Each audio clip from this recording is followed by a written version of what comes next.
17ാമത്തെ വയസ്സിൽ സ്കൂളിലെ തൂപ്പുകാരിയുടെ വാക്കുകൾ കേട്ട് തൻ്റെ ജീവിതത്തിൻ്റെ പോസിറ്റിവിറ്റി മറ്റുള്ളവർക്ക് പങ്കുവെച്ചുകൊണ്ട് ലോകമെമ്പാടും സഞ്ചരിക്കുന്ന നിക്ക് വുജിസിക്ക് ഇന്ന് നമ്മുടെ മുമ്പിൽ ഒരു അത്ഭുത പ്രതിഭാസമാണ്. ചിറകുകളും കാലുകളും മുറിച്ചു മാറ്റി തൊലിയുരിഞ്ഞ ഒരു കോഴി എന്ന പോലെ വികൃതമായി ജനിച്ചു വീണ കുഞ്ഞിനെ കണ്ട് മാതാപിതാക്കൾ തകർന്നുപോയി. പക്ഷേ അത് ദൈവത്തിൻ്റെ പദ്ധതിയാണെന്ന് മനസ്സിലാക്കി സാധാരണ കുട്ടികൾ പഠിക്കുന്ന ഒരു വിദ്യാലയത്തിലാണ് നിക്കിനെ ചേർത്തത്. കുട്ടികളുടെ കളിയാക്കൽ, ഒറ്റപ്പെടുത്തൽ നിക്കിനെ ആത്മഹത്യയിലേക്ക് വരെ നയിച്ചു. പക്ഷേ അതിനും പരസഹായം കൂടിയേ മതിയെന്ന് മനസ്സിലാക്കിയ നിക്ക് മറിച്ച് ചിന്തിക്കാൻ തുടങ്ങി. തനിക്കില്ലാത്തവയെ പറ്റി ചിന്തിക്കാതെ ആകെയുള്ള ആ രണ്ട് ചെറുവിരലുകൾ കൊണ്ട് ദൈവത്തിന് നന്ദി പറയാൻ തുടങ്ങി. പുഞ്ചിരിക്കാൻ തുടങ്ങി.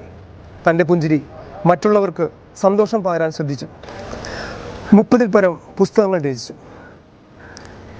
ലൈഫ് വിത്തൗട്ട് ലിംസ് നിക്ക് ആരംഭിച്ച സംഘടന ഇന്ന് ലോകമെങ്ങും വളർന്ന് പന്തലിച്ചിരിക്കുന്നു. നിങ്ങളുടെ ജീവിതത്തിൽ അത്ഭുതങ്ങളൊന്നും സംഭവിച്ചിട്ടില്ലെങ്കിൽ കാത്തിരുന്നോളൂ, നിങ്ങൾ തന്നെ ഒരു അത്ഭുതമാകാൻ പോവുകയാണ്. ദൈവത്തിൻ്റെ ഓരോ സൃഷ്ടിയും ഓരോ അത്ഭുതങ്ങൾ ചെയ്യാൻ സൃഷ്ടിക്കപ്പെട്ടവരാണെന്ന നിക്കിൻ്റെ വാക്കുകൾ 10,000-ങ്ങൾക്ക് ജീവിക്കാനുള്ള പ്രചോദനമായി. കൂട്ടുകാരെ, നമുക്കും മറ്റുള്ളവർക്ക് നന്മ ചെയ്ത് സന്തോഷം പകർന്ന് ജീവിക്കാം.